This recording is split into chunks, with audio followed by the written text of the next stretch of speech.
Hello and welcome to my little apartment. My name is Liz and I have wanted to make YouTube videos for a while. I think everybody at one point in their life thinks about making YouTube videos. It's a very intriguing premise, but an overwhelming one. And I wasn't even sure what I wanted to make them on. There's a lot of things that I am probably too passionate about. But one of them is film, television, and collecting physical media.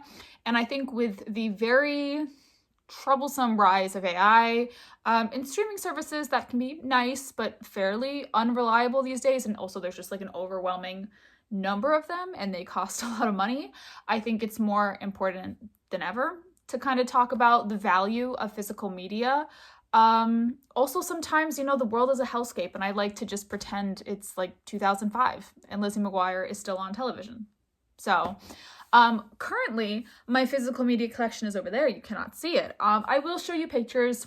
It's sad. It's tragic. I have one little shelf for my DVDs, and kind of film memorabilia, and my VHSs are all stacked next to my television.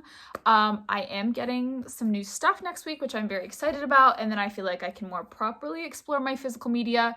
And also there's just like so many videos that I want to make discussing my favorite films and TV and recommendations and all that. And maybe bringing you out with me and showing you kind of where I go to get my physical media, because I think thrifting is very important as well. And not just always buying like new things, although that can be very tempting. But today I thought a nice kind of easy video to start, because it's far less overwhelming than my collection of movies, is my collection of TV series. So I thought I would kind of show you what I have. It's a very small collection and I would love to know any shows that you guys recommend, any shows that you recommend specifically having in physical media, because as we'll discuss, there can be differences between what you see on streaming versus what is on a VHS or DVD. And just kind of what are your guys' favorite shows, what you think of the shows that I'm going to be sharing with you, because there are some niche ones. But let's go. So for as long as I can remember, I have had a huge love of television series, especially sitcoms. I remember watching the Andy Griffith Show with my grandma when I was very, very little. I think a lot of my love came from like the 70s to 90s sitcoms, kind of with what my parents grew up with. So it was a very common birthday or Christmas gift for me to get DVD sets of different shows. I think what I have right now is what I've always had. The one exception is I do have a very substantial collection of Full House DVDs that is still in my parents' house. I will probably go get them at some point. They're very nostalgic. I was obsessed with it, and they were a gift. I would love to know your thoughts down below. I struggle to watch Full House as an adult. I think it's a very special show. No judgment if you like love it at any age. It's like people's personal tastes. And I love some campiness in sitcoms. We'll get to it. I love some corniness. I love some simplicity here and there. I think Full House is almost too simple, and I mean I think it's a great like beginner sitcom. I do struggle to watch it as an adult. I don't know why. Psychologically, I would love to hear your thoughts down below. But we are going to start with something that is certainly not niche, and that is Avatar: The Last Airbender series. I'm very late to the game on this. I think a lot of people grew up with it. I was a kid when these came out. I was the perfect demographic, but I did not watch this until I was in college, tragically. I don't know how I missed it, but I'm absolutely obsessed with it. I think adults can get very defensive when it comes to animation. It's like, oh, you can't watch animation after a certain point unless it's like specifically adult animation, and I think that's just wrong. But also Avatar is the perfect example of why that is incorrect, because while this is again super fun and there's a lot of lovable characters, it also deals with a lot of like heavy subjects that can be applicable to today's society. But yeah, I would definitely recommend checking it out. I also really love Legend of Korra. I am Korra's #1 defender. The next one I have is shockingly the only anime that I own physically. I would love to have more. I think the big thing is that TV series tend to be really expensive if you want the full collection, so I can get a little overwhelmed by that. Anime is another one where I'm really late to the game. I didn't start watching it until my roommate physically forced me in college to sit down and watch one. I think I had a lot of hesitancies based off kind of the generalizations and stereotypes you can hear about, I think especially Western anime fans. But I think it's very common now. I think it's very mainstream to love anime. And the one that I have is actually the first one that I ever watched, and that, of course, is Death Note. Not a surprise that was the first one. I watched Death Note, and then my roommate immediately showed me Ouran Host Academy. Wild shift. Fortunately, it worked. I do love that show for the most part. Very different shows. But yes, Death Note is a classic. I think there's a lot of animes you can start with depending on kind of what your genre preference is, but I think this is a great one. I love the dynamic between Light and Al, and controversially, I do actually love the second half. I won't get into spoilers, but the latter half of the show is definitely a little controversial. I think it was a bold move, and I also think it's realistic that would happen. So, what can I say? But yes, this is the one anime that I own. Death Note, highly recommend. 10 out of 10. If you've never tried anime, please try it. Okay, so now we're getting into niche territory, unless your mom, who was raised in the 70s, is somehow like sitting behind you while you're watching this. And that is the complete collection, all 3 seasons, of the Hardy Boys, I mean, depending on what season, the Hardy Boys or the Hardy Boys and Nancy Drew mysteries. The first 2 seasons, these are from the late 70s, are Hardy Boys and Nancy Drew. They typically work individually, the Hardy Boys and Nancy Drew. Sometimes they do meet up in a special episode. And then they just abandoned Nancy Drew because I think the actress, wanted to go do something else. And it became the Hardy Boys. Listen, I think this probably confuses some people because I think predominantly Nancy Drew and the Hardy Boys are considered to be for children, and that is true. This TV show was specifically upping them to like college age to try to make them like a bit more exciting, I think, for like a teen or an adult audience. You know, they always have girlfriends, or like they get in a lot of danger. Is it a good show? I don't know. But is it the best show that I've ever seen? Yes. This is looking camp straight in the eye. Can these 2 act? Yes. Should you be putting them in deeply emotional scenes? I don't know. There's an episode, spoiler, where Joe, this is Joe and this is Frank, Joe thinks that his entire family died. And I fear that was too much to put on pop singer Sean Cassidy. But are they also giving iconic performances? Yes. Highly recommend.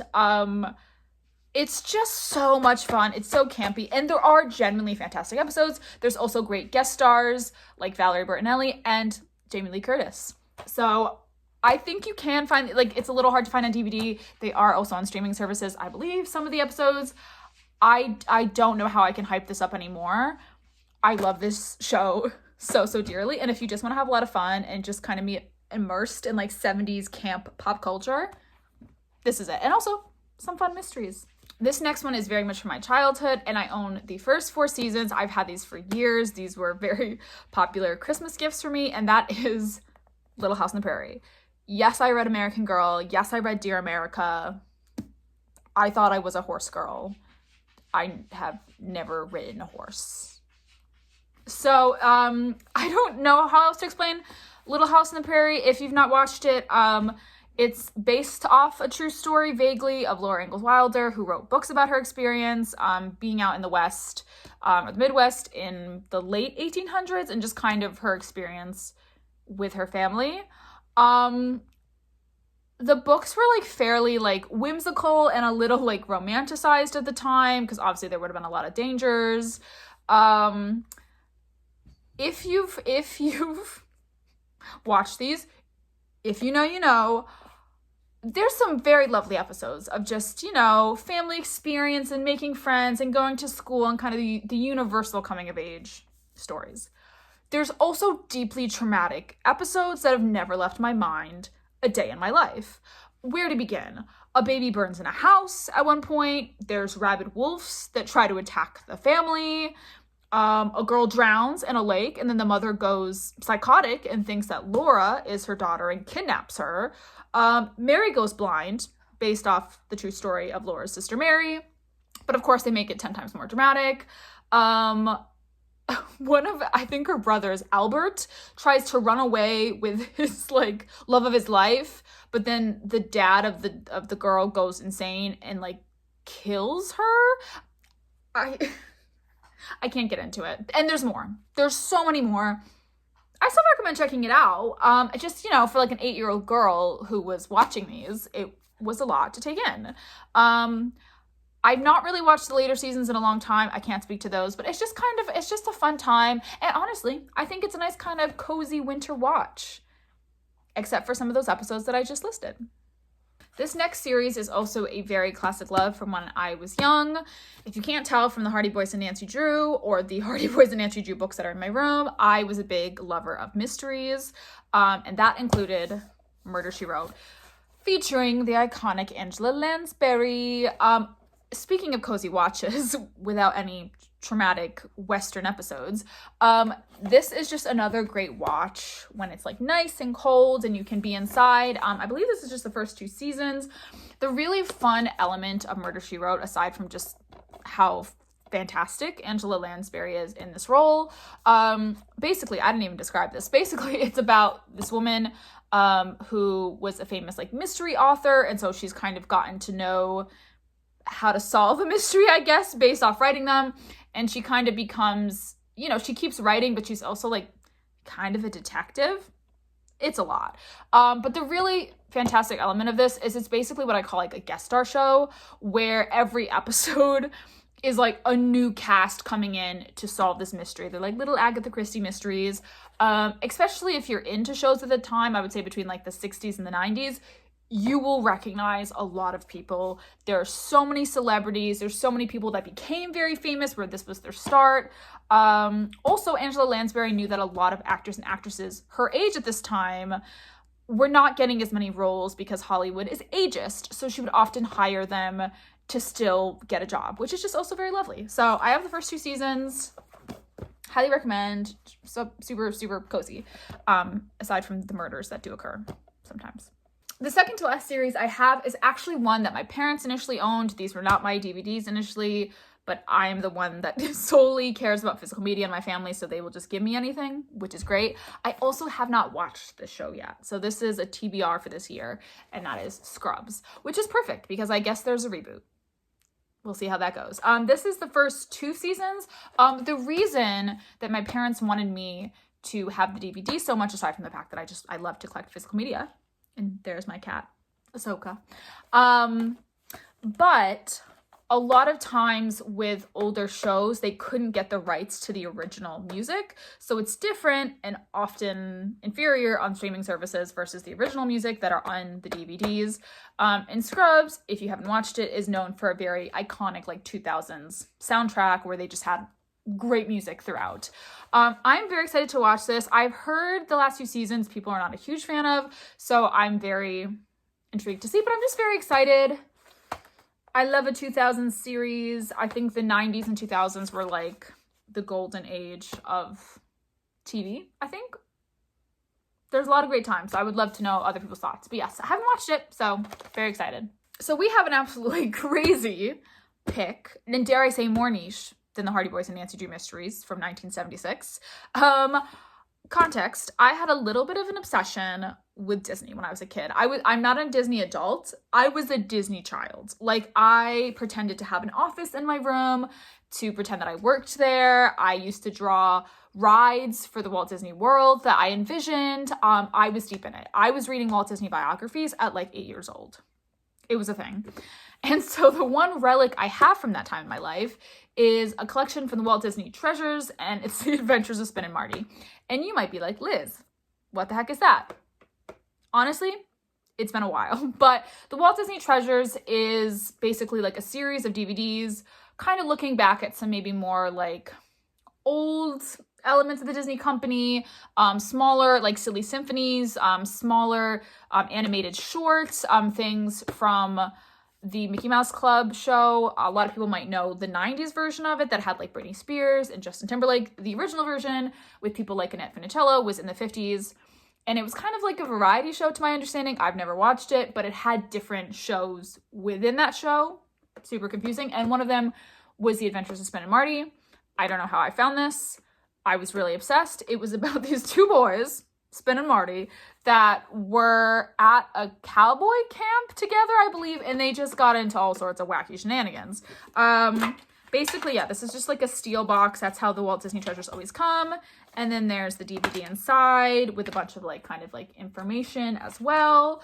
I haven't watched this since I was in like middle school. I don't know if it'd be something that I could enjoy as an adult.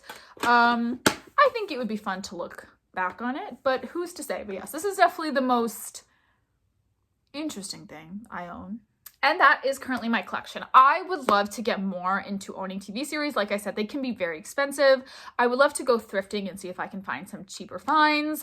Because again, especially with TV series, I think even more so than movies, I think the streaming services can be very unreliable. Also, streaming services increasingly have commercials even though you're paying for it, which is like a whole nother thing.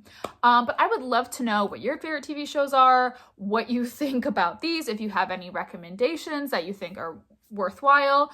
Like I said, there's so many videos that I would like to make. I think I'm gonna wait a little bit until my collection is a bit more organized. But this was just kind of a starting video. And I hope everybody has a wonderful day.